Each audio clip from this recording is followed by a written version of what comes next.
Hi, everyone, and welcome to Adventures of a Blonde Geisha. My name is Lisa Wilkerson.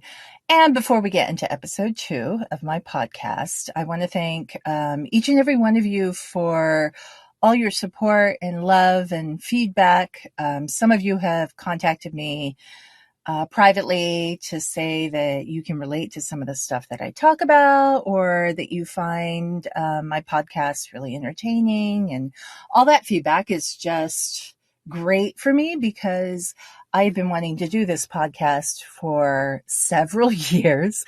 And it was kind of terrifying, to put myself out there and to be vulnerable. It's a very personal podcast. So thank you. I really, really appreciate it. And it's given me fuel to keep going. Yay! All right. So today we're going to talk about language. As you might be able to decipher from the title, which is bilingual, which is what I call myself when I do interpreting for clients. A lot of times I'll say bilingual, which is kind of a play on, the Japanese word for bilingual is bilingal. But there's also the word for gal, which is gyaru. So I put the two together and I call myself bilingual. And then they always love that, and it's kind of a fun thing.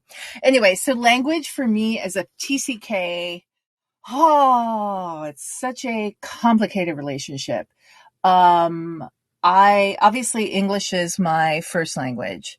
But even English, I sometimes struggle to find the word, or I might say something that's a little bit off that isn't necessarily how you would say it in English. And I still deal with that today. And then, of course, Japanese is not my, first language, not my native, tongue. So it's hard because I don't really have, in many ways, I don't really have a language that I feel 100% comfortable in. And I'm sure that there are so many people that can relate to this.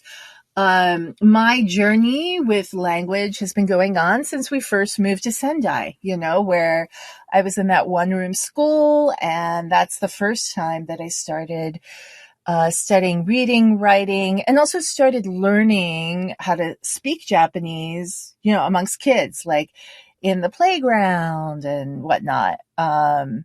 And with our helper, because we had a wonderful otetsudai-san, as they call it, but like a helper who would come a couple days a week and help my mom, with all of us, and also with the meals. And I used to speak to her in Japanese. So for me, those first 3 years in Sendai was a really wonderful base for the language in general. But then I moved to Texas, of course, and we lived there for almost a year, and I never used Japanese. So it was put in the very back of the hard drive. And then I had to come back to Tokyo and started going to school at an international school called ASIJ.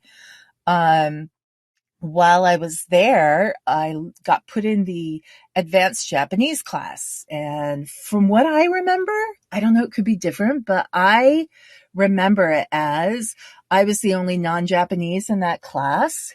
And I felt like the teacher picked on me all the time. Now, of course, she might have been really, meaning to do good. Like maybe she was just trying to be strict with everyone. But my takeaway was that she was being really mean to me. And because of that, I hated studying Japanese. Which is quite interesting that it happened during this time, because we also had a Japanese cultural class in elementary school at ASIJ. And the woman that hosted, well, the teacher that had that class was fabulous. I absolutely loved her. She was kind of this very interesting woman. Like she always walked around in these long flowing kaftans, and she almost felt like a super awesome, cool geisha teacher. And when we would go to her class, she would usually, dim the lights and maybe read a story to us in Japanese, like Japanese folklore or something, or we would watch videos of really cool animated, Japanese, children's fairy tales. So I loved that, but I hated the other aspect, the learning to read and write in the advanced Japanese class. And I had such a reaction that I decided I didn't want to study Japanese anymore. Um, it was one of those things where I said, okay, if I need to take a language credit, I'm going to do Spanish or I'm going to do French. It was a really strong reaction to that. And it kind of stayed with me, even though I used Japanese, kind of, like very light conversational Japanese with all my friends at school, going into high school and everything, or, going to the trains, whatever, like in the stores, going to eat. But I did not actually use very much Japanese.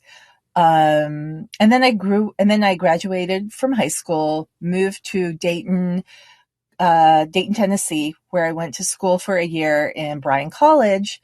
And I think I touched a little bit on the fact that there was a exchange student for the first time ever from Japan. She came from Osaka. Her name was Shoko. And we just kind of gravitated, to each other because we both were homesick. And it was a very, very different life for both of us. Osaka is a very big city. I came from downtown Tokyo, and then we're going to a super, super small town. And it was such a culture shock for both of us. So we would often get together and only speak Japanese. And that brought me back to the pendulum swung just a little bit and brought me back to having a more positive approach to the Japanese language and to Japan and to the culture. And because of that, I decided that I need to go back to Japan at the age of 18, and I need to figure out where I fit into this equation. I needed to find my own unique mix of the two. Right. So then I started working at a company called FSA, Foreigner Support Association, which I know doesn't sound like a business, but it was. It was a agency basically where we had a lot of non-Japanese girls, guys from all over, from various ages and various countries.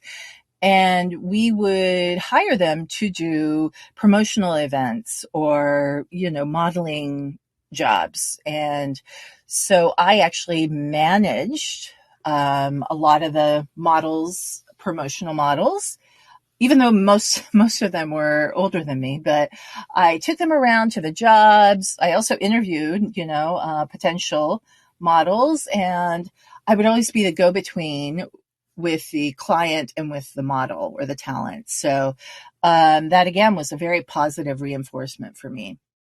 And then, and I will go into how I got this interview in a different podcast, but then I got an opportunity to interview with J-Wave, which when it opened or launched in Japan in the late 80s, it was a bubble economy, so much money being thrown around all over the place.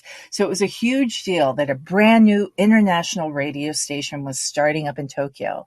And I was very fortunate to get an interview with the guy who created the radio station. And I went and met with them. It was Yokoi-san was his name. I still remember. He was absolutely fabulous. And it was him. He was the one that created the station. And it was him and a few other people from the radio station.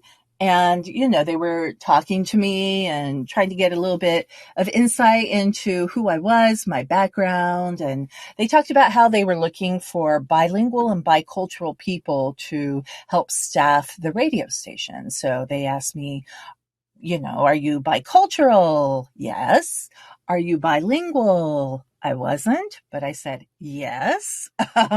And that was a pivotal moment for me in my language ability, language approach, language relationship, because all of a sudden I told someone that I was bilingual when I really wasn't. And I started playing catch up for the first time. And it's interesting how I continue to have those moments. So now, obviously, I use Japanese a lot more. I'm an interpreter and I do both, simultaneous and consecutive interpreting. So I have a much better handle on the relationship. However, I'm always finding myself way over my head with a job where I'm just like, why did I take this? And then sometimes it kind of takes me back to that classroom in elementary school, that advanced Japanese classroom. And I'm like, oh no. But I've gone through that so many times and I've made it on the other side so many times that now for me, I have a much better relationship with Japanese.